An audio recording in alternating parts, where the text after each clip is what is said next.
बिस्मिल्लाहिर्रहमानिर्रहीम। अस्सलाम viewers, Nadir Bloch नई वीडियो के साथ हाजिर खिदमत। एक मरतबा फिर फैज़ाबाद का वो मकाम जहाँ पर तहरीक लब्बैक आज से पहले भी कई मरतबा धरने दे चुकी है और आज एक मरतबा फिर यहाँ पर एक बड़ा धरना जो है एक बड़े मजमे के साथ हाफिज़ साद हुसैन रिजवी की क़यादत में मौजूद है। इनसे पूछते हैं कि क्या मसला है, क्यों आए हैं, क्या दुख है। अस्सलाम वालेकुम सर। वालेकुम सलाम वरहमतुल्लाह। हाफिज़ साहब, अचानक एक मरतबा फिर आपने एंट्री दे दी। नहीं, अचानक तो नहीं है, हम तो अपनी रिवायात को बरकरार रखते हुए आए हैं। हम आज तक कभी किसी मसले, इशू या किसी अहम दीनी मसले के बगैर यहाँ पर कभी नहीं आए। आज भी अल्हम्दुलिल्लाह हम फ़लस्तीन के मुसलमानों के लिए आए हैं और हम आपको अचानक पाकर बड़े हैरान हुए। क्या बात है। लोग तो कहते हैं कि हर साल जो है ना तहरीक लब्बैक ने एक ना एक धरना लाजमी देना होता है, कहीं उसकी उसकी कड़ी तो नहीं है। देखें, तहरीक लब्बैक जो है ना, वो हर साल नहीं धरना देती, हर इशू पर धरना देती है। अगर कल इशू कोई और हो जाएगा तो कल फिर दे देंगे। हमारा मकसद है कि कौम की तर्जुमानी करना, इस्लाम की तर्जुमानी करना। तो ये तो इस वक्त पूरे पाकिस्तानियों की तर्जुमानी है जो गज़ा के अंदर जुल्म सितम हो रहा है। 7 अक्टूबर के बाद एक पहले अपने लॉन्ग मार्च किया था, 7 अक्टूबर के 10 महीने बाद एक धरने की शक्ल अख्तियार कर देना। और जब आपके सामने एक ऐसा मंजर हो कि यहाँ पर हाफिज जो सेनेटर मुश्ताक अहमद है वो 42 दिन यहाँ पर बैठे रहे और उन 42 दिनों में एक ख़त लिखना था इस्माइल हानिया को, वो नहीं लिखा जा सका। तो आप किस उम्मीद से हैं? हम तो उसी यकीन से आए, उम्मीद से नहीं आए। जिस यकीन से अमीरुल मुजाहिदीन अल्लामा खादिम हुसैन रिजवी यहाँ पर आए थे, हम उसी यकीन से आए हैं, अपने मुतालबात लेकर आए हैं और इंशाअल्लाह हमारे मुतालबात आपके सामने हैं। और जो उनके मुतालबात हैं हम उनकी भी मुकम्मल हिमायत करते हैं, जो फ़लस्तीन के हक़ में जो हमारे सेनेटर साहब के सेव गज़ा कैंपेन के हैं। और हम तो अपने मुतालबात लेकर आए हैं, इंशाअल्लाह पूरे यकीन के साथ हैं। कितना अच्छा होता है, कितना एक गुड जेस्चर जाता कि आप उस 42 दिन में किसी एक दिन इंतखाब करते, डी चौक में आकर हिमायत करते। हमारी जमात ने भी हिमायत की, हमारे मकामी लोगों ने भी हिमायत की और इंशाअल्लाह सुबह से गज़ा वाले यहाँ भी आएंगे, वो भी हमारी हिमायत करेंगे। नहीं, मैं आपकी ज़ात की बात कर रहा हूँ कि आप आते तो एक अच्छा मैसेज आता कि एक मुल्क की बड़ी दीनी जमात के सरबराह जो है यहाँ पर आए हैं। हाँ बिल्कुल ठीक है, लेकिन हम अपनी जमात का अपना मौक़िफ़ रखते हैं और अपनी बात रखते हैं और अपनी जनाब वक्त रखते हैं। जिस वक्त हमारी जमात का मौक़िफ़ हो हम उस वक्त मौक़िफ़ देने के लिए तैयार। क्या मुतालबात हैं आपके? हमारे मुतालबात जो हैं वो सबसे पहले तो ये है कि पाकिस्तान में जितनी भी इसराइली डायरेक्ट या इनडायरेक्ट प्रोडक्ट्स हैं वो उनको सरकारी सतह पर बैन किया जाए। और जो इसराइली सरबराह है उसको हम ये तो नहीं कह सकते वज़ीर आज़म, क्योंकि हम तो उसको स्टेट मानते ही नहीं है, नाजायज़ मानते हैं। सैऊनी जो नेतन्याहू है उसको सरकारी तौर पर दहशतगर्द करार दिया जाए। और तीसरी जो है कि हम गज़ा के लिए इसराइल फ़लस्तीन के अंदर जो जुल्म है और उनके लिए ग़िज़ाई और तिब्बी इमदाद की फ़ौरन तरसील बहाल की जाए। ये 3 मुतालबात हैं जी, हमारे ये थी। अब इन तीनों मुतालबात पर जो बातें उठाई जा रही है वो मैं आपके सामने रख देता हूँ। पहला मुतालबा ये कि इजरायली प्रोडक्ट को जो है बैन किया जाए। कोई फ़हरिस्त है आपके पास के जिससे पता चल सके कि ये फ़हरिस्त है जिसको आप बैन कराना चाहते हैं? जी, हमारे पास फ़हरिस्त मौजूद है, वो आपको अभी फराहम कर दी जाती है। कुछ नाम बता देता कि आप मुसलमानों को पता लगे। बड़े बड़े जो जितने भी ब्रांड हैं जो जिनको कहा जाता है कि ये कंफर्म उन्हीं को सारी सपोर्ट जाती है। बड़े बड़े ये नाम हैं, कोक वगैरह है, ये यूनिलीवर है, ये सारे ये इनके नाम तस्वीरें भी मौजूद है और नाम भी मौजूद है उसके अंदर। मुल्क से यूनिलीवर बंद कराने हैं। मुल्क से यूनिलीवर नहीं, मुल्क से इसराइल की प्रोडक्ट बन रहे हैं। यूनिलीवर तैयार कर रही है ना ये चीज़। अगर वो है तो वो भी बंद कर दी जाए। अगर जो पाकिस्तान के अंदर जनाब कोई जमात उसकी प्रोडक्ट है तो वो भी बंद कर दी जाए। कोई शख्स उसकी प्रोडक्ट है तो तायुन कैसे करेंगे कि ये इजरायली है और ये गैर इजरायली है? जो तायुन पूरी दुनिया में हो चुका है उसका तायुन मुझे करने की जरूरत ही नहीं है। दुरुस्त है। आप फ़लस्तीन की हिमायत, प्रैक्टिकल हिमायत कैसी चाह रहे हैं? हमारी तो वैसे दिली हमायत है और जो हम चाहते हैं नहीं, जिस पर आप धरना उठाएंगे वो उपचार है। वो हमारे 3 मुतालबात हैं, ये पूरे किए जाएं तो फिर उसके आगे बात की। नहीं, आप कहना कि हमारी हिमायत, क्योंकि गज़ा में ग़िज़ाई किल्लत की वजह से कम 3 से 4 बड़े जहाज़ यहाँ से जा चुके हैं पाकिस्तान से, बाकायदा मेडिसिन भी है उसमें। मुख्तलिफ जमात इस्लामी की तरफ से भी इंडिविजुअल सतह पर भी लोग जो हैं वो भेज रहे हैं। एक सिलसिला वो तो चल रहा है, उसकी तरसील बहाल की जाए। सफारती सतह पर कोशिश की जाए, OIC से कोशिश की जाए, मिस्र से बात की जाए, रफ़ा के बॉर्डर के जरिए की जाए। रफ़ा तो वो तो खोलना भी चाह रहा है कि उसमें मिस्र भी है, उसमें उर्दन भी है, जिनके खयानत करदा जो किरदार हैं जिसकी वजह से गज़ा आज इस किसी न किसी तरीके से तो भाई बहाल की जा सकती है। अगर बरतानवी वज़ीर आज़म इसराइल में उतर सकता है तो पाकिस्तानी कोई जिम्मेदार भी तो फ़लस्तीन में उतर सकता है। दुरुस्त है। आप क्या समझते हैं कि एक नाजायज़ रियासत जिसको आप खुद भी नाजायज़ तस्लीम भी कर रहे हैं, पूरा पाकिस्तान मानता है कि जिसके यहाँ पूरी दुनिया पाकिस्तान, हाँ, पाकिस्तान को ये एजाज़ हासिल है कि पाकिस्तान का पासपोर्ट उस रियासत को तस्लीम नहीं करता। ये इफ्तिखार भी है हमारे मुल्क को। तो हमें कहने की जरूरत, हम तो पहले ही उसको नाजायज तस्वर करते हैं, रियासत नहीं मानते। तो हमने उसको सिर्फ रियासत का नहीं कहा, हमने उसको कहा दहशतगर्द करार दिया जाए। ये एक जुमला है जिसके ऊपर आप बैठकर गौर कीजिएगा कि दहशतगर्द वो नहीं है जो यहाँ खत्म नबूवत पर पहरा दे, नामूस रिसालत पर बात करें, दीन पर बात करें। वो दहशतगर्द है जिसने 40,000 शहीद कर दिए है, उसको कोई दहशतगर्द कहने के लिए तैयार नहीं है। उन्होंने हमें दहशतगर्द बनाया हुआ है। ये ज़रा पूरी दुनिया पे कंपेन किया इन मुसलमानों के खिलाफ, इस हुलिये के खिलाफ दहशतगर्द हैं ये, लेकिन वो उसको कोई दहशतगर्द करने के लिए तैयार है।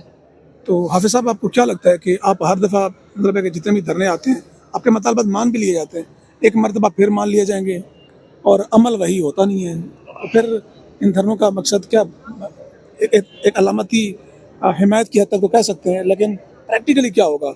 अगर कल आपको बुला के कहा जाता है कि आएँ जी, ठीक है जी, आपके मुतालबात, जैसे सेनेटर मुश्ताक अहमद को कहा गया कि ठीक है परसों 3 दिन में ख़त लिख देंगे, लेकिन आज 3 दिन क्या, आज महीना होने वाला है, ख़त नहीं लिखा गया। कह कर हमारे मुतालबात अगर उन्होंने कहा कि हम मान लेते हैं, इतने दिन का टाइम दें, तो हम ये रोड खोल कर साइड पे बैठ जाएंगे उतने दिन के लिए और फिर अंदर आ जाएंगे। हमारा आसान हल है। तो यानी कि जाने वाला प्रोग्राम नहीं है। आपका हमें भेजने को दिल है तो हम चले जाते हैं। मैं सवाल कर रहा हूँ जी, मैं सवाल सवाल कीजिए, कर रहा हूँ, सवाल कीजिए ना। वो सवाल का जवाब आपको दे दिया है कि अगर वो कहेंगे इतने दिन हमें चाहिए तो इतने दिन हट के इधर बैठ जाएंगे, फिर दोबारा इधर आ जाएंगे। क्या कहीं इस दफ़ा कोई ऐसा मसला तो नहीं है कि बता कि फिर आपको पहले भी अल्लाह ना करे यहाँ पे हमने देखा कि लाशें गिरी सामने इस रोड पे, ये पता तो नहीं चलता, नादीद क़ुव्वतें जो हैं इन हो जाती हैं, इसका रास्ता कैसे होती है? देखिए, हम तो आए हैं अपनी जान लेकर हथेली पर, आज भी आए हैं, जब भी पहले आए हैं, हम ये सोचकर थोड़ी आए हैं कि कोई नुकसान होगा या नफ़ा होगा।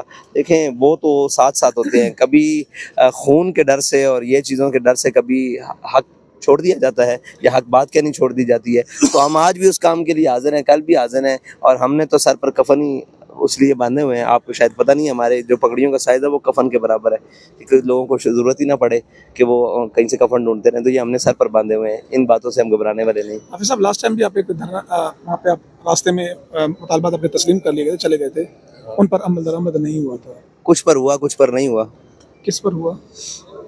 पेट्रोल सस्ता करने पर हुआ।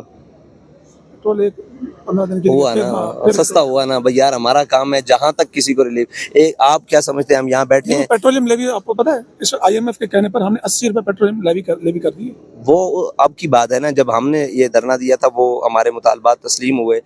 हम जब भी निकले हमारे मुतालबात तस्लीम हुए।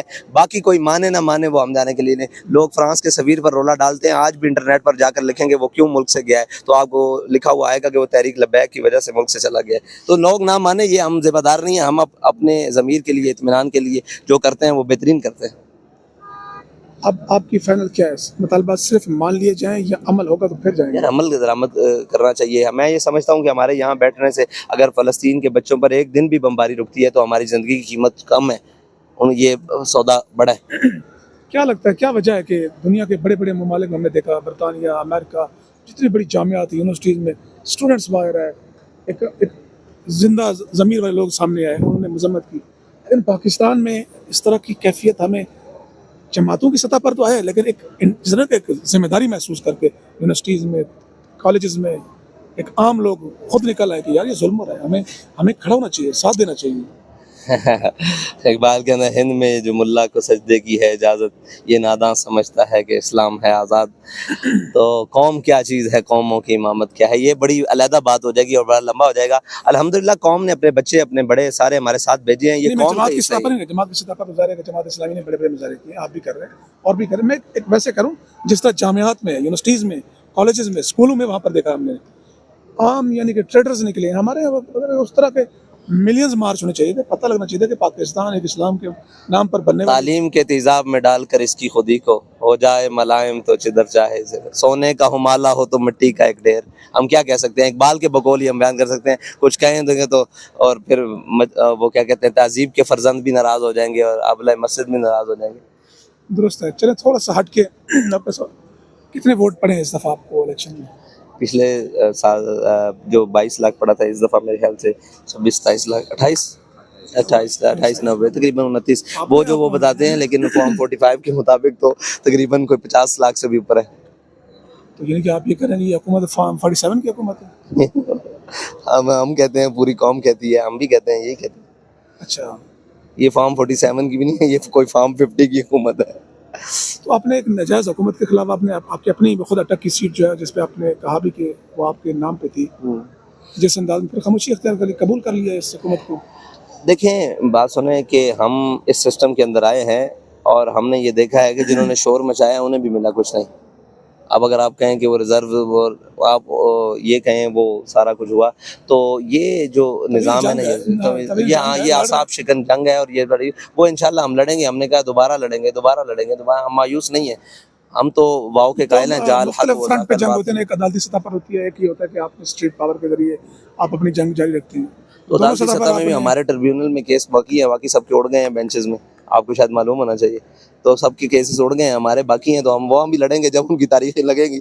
अब हम पकड़ के किसी को तो नहीं लगा सकते कि लड़े। नहीं, वो तो देखे ना, ट्रिब्यूनल के ऊपर आपको रिटायर्ड लगा के आपको फारिग कर रहे हैं, आप उस पर बोले भी ना, बात भी ना करें। नहीं, हमें नहीं फारिग किया। तीसरा नहीं, ट्रिब्यूनल्स की बात कर रहा हूँ जी कि ट्रिब्यूनल्स पे ऑर्डिनेंस पास करके उसके बाद उसकी कानून साजी हो गई कि जनाब रिटायर्ड जज को लगाया जा सकता है, यानी कि उसको जिसको हम नवाजेंगे जी और जिसको हम कोई एजेंडा देंगे कि हाफिज साहब को फलाम कभी फारिग कर दिया जाए और हमें लीगलाइज कर दिया जाए। वो कोई केस लगे तो हम उसके अंदर पेश हों, तो फिर उनके साथ भी बात किया जाए। नहीं, इस मामले के ऊपर आपकी आवाज तो नहीं चाहिए, आप इस पे एतराज तो करना चाहिए। हमारी आवाज तो आज भी है और इस बात पर भी है कि अगर ये जो आजाद जज नहीं लगाएंगे, ये जो रिजर्व सीटें दी हैं इनको, ये कहा गया कि कौम की मंशा के ऊपर, कौम की हिमायत के ऊपर, तो हम ये भी तो सवाल करते हैं कि मुमताज कादरी भी तो कौम की हिमायत उसके साथ इतनी मौजूद थी, उसे क्यों फांसी दिला दी है? तो ये भी जुडिशियल मर्डर है। ये तो फिर बड़ा लंबा केस है पाकिस्तान के अंदर जो तमाशा लगा हुआ है। ये तो अलग बात है, लेकिन इस वक्त मजलूम फलस्तीनियों के ऊपर बात, एक पॉलिटिकल रिलीजियस आप जमात, जी वो हमारा मौकफ आता रहता है, वो हमारी आप इसके ऊपर मतलब है कि आपकी आवाज है, ज़ाहिर सुनते हैं लोग, उसको कंसीडर भी करते हैं। वो मसला ये है, लोग सुनते हैं, आप सिर्फ हमें धरने में मिलते हैं। उसके अलावा बुलाते भी नहीं है ना, मसला ये है। हम आपको बुलाते हैं यार, हम आपको दिल से बुलाते हैं। आप बुलाएं फिर हम ना आए तो फिर ही आपका शिकवा है। आप आ जाएं, बिन बुलाए आए, आपकी मोहब्बत है, आपका शुक्रिया, आपका फर्ज है, और अल्लाह ताला आपको सलामत रखे।